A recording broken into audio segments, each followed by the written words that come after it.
I just flew in from New York, where I'm developing my upcoming Broadway musical.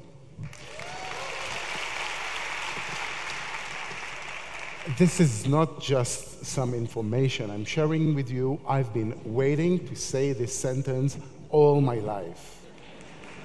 Really. So when I was a teenager, I wanted to be an actor. But for some reason, when all the other wannabes at my drama class dreamed of being a Hollywood star, I had my eyes on Broadway. I was an actor and a singer in a youth group, and when I joined the Army just a few years later, I got to serve in an entertainment troupe. I was pretty good at it, and I enjoyed it very much, and everybody thought, including me, that this is going to be my life's goal. I'm going to be an actor. But when I got out of the Army, I replaced the dream of acting in a musical with a dream of writing, composing, and directing my own musicals. So this change of plans happened mainly because I hate learning long text by heart. Sorry. And because I was lucky enough to get a job as a drama teacher in a northern Tel Aviv community center. The moment I set foot in this auditorium, I felt like home. Now, since childhood, I had vision of a musical about a certain biblical character. And I had to persuade a bunch of cheeky teenagers and some skeptic adults that a biblical musical, which I'll write, compose, and direct, will be sexy and commercial enough. So here I am, by the age of 23, with no credential, enrolling everyone in to make my dream a reality, with only passionate words and shining eyes. So this is how I got to produce my first musical. My faith and passion made me choose the right words, and it was my first revelation. I can generate every vision I have with words. Later on, I called it taking initiative. Share your dream in a way that will inspire your listeners. That was only the beginning. I found 4 more elements that helped me with my dreams. And I call them the 5 elements of being extraordinary. And I'm here today to share them with you. These 5 elements will help you make your dream come true. Back in the small community center, we all worked passionately. And I kept working through the night, completing the musical underscore, designing the logo and the poster. I knew that so many eyes were looking at me, I just couldn't let them down. I thought that in return to their total devotion to me, I have to set up an example of commitment. And so I held every promise I made sacred. That was the second element that I got from those early days. In order to be regarded as a pro, I have to deliver what I promised at the time I promised to do it. So, by now, I'm sure you can imagine the excitement at my first opening night. My beloved parents and friends, they're all there in that small auditorium. We were all curious how the audience would respond to this full-length biblical musical. My anxiety was high because I had another reason to be anxious.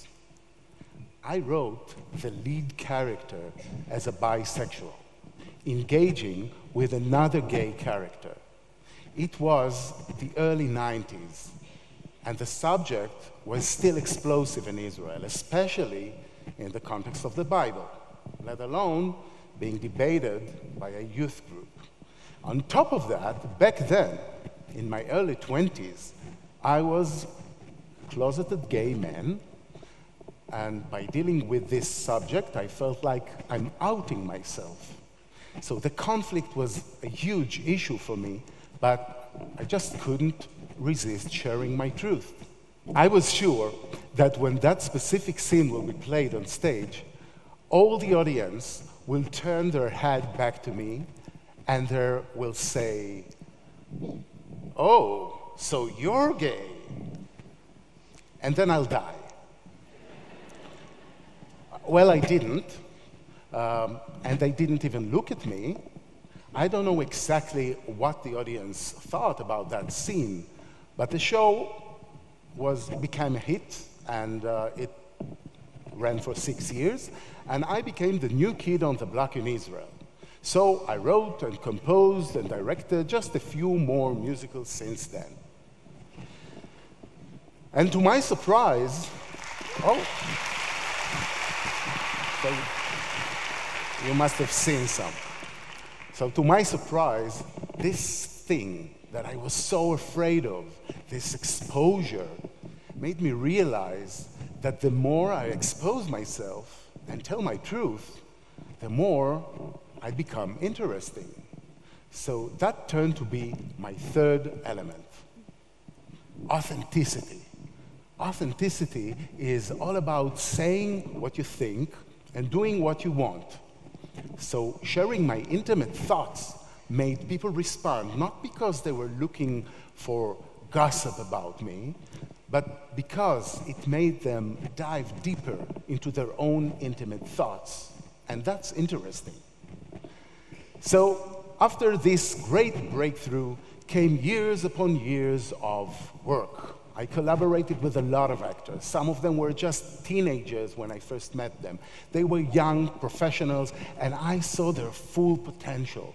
One was an actor-to-be, the other a singer and an actress. And I was surrounded by future superstars, models, playwrights, songwriters, book writers, producers, and one guy who was so talented and energetic that, for the lack of a better name, I just called him the Hurricane. Looking at it now, I was probably their first fan. I shared my utopic visions with them, and those who believed me and followed those elements got inspired. And indeed, in just a few years, a bunch of them became so successful that now the whole country was adoring them. But something else was happening, something that I wasn't aware of, and it will manifest only years after, as my fifth element. But first, let's get back to the fourth one. So meanwhile, the distance between Tel Aviv and Broadway didn't get any shorter. I tried to initiate all kinds of projects, tried to reach producers in London and in New York, but I kept getting what most entrepreneurs keep hearing: no. I was bitching about it to my friends, spilling out my heart to my mom, and generally just felt sorry for myself. I knew I wasn't pushing enough, not fighting for my future. It seemed like I was having more of the same every year. But one thing was beyond doubt: I am never going to give up my dream. I was working with actors, leading workshops, and I used to tell them a story about a single mom who didn't have money for food, and then she wrote on a napkin a story about a young magician.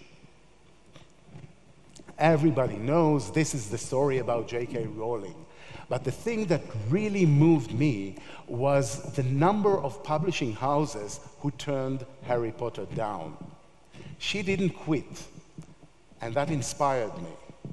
She wouldn't take no for an answer, and that became my fourth element.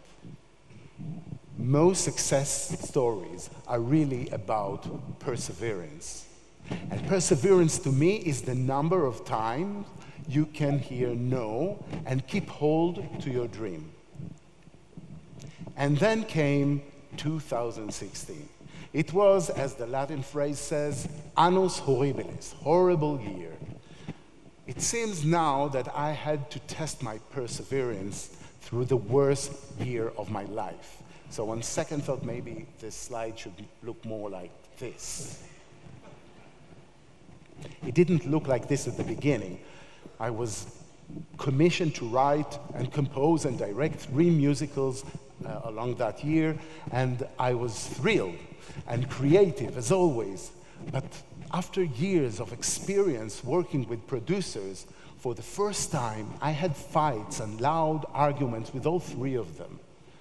Everything turned out fine at the end, but I will never forget one particularly obnoxious producer who didn't want to pay me the last quarter of my fee after the show was successfully running because, as he explained it, I wasn't at my best while my mom was dying. I lost my mom 7 days into 2017. I was a wreck. She was an opera singer and a teacher, and I was living her legacy and fulfilling both her dreams and mine. But oddly enough, that was when my life started to change. So thank you, Mom. I know you have something to do with it. And I miss you.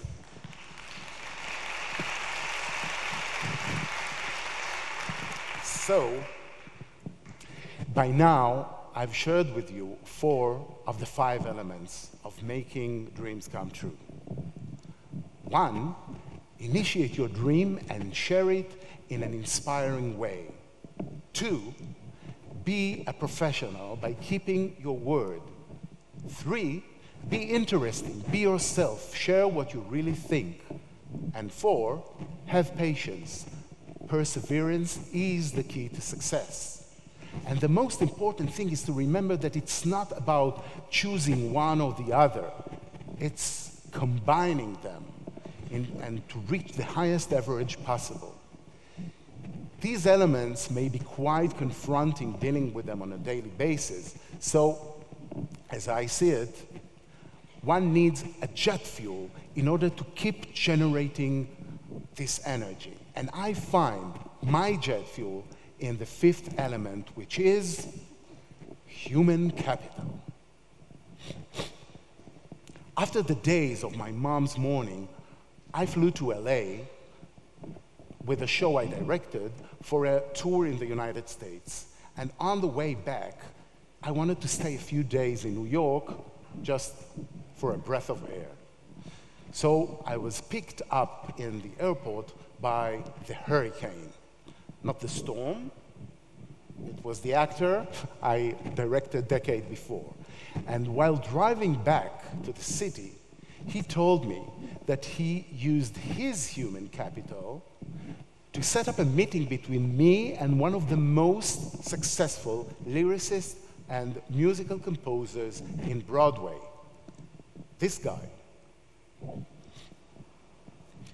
During my meeting with this wonderful person, I presented him with my latest original musical, and he seemed to like it.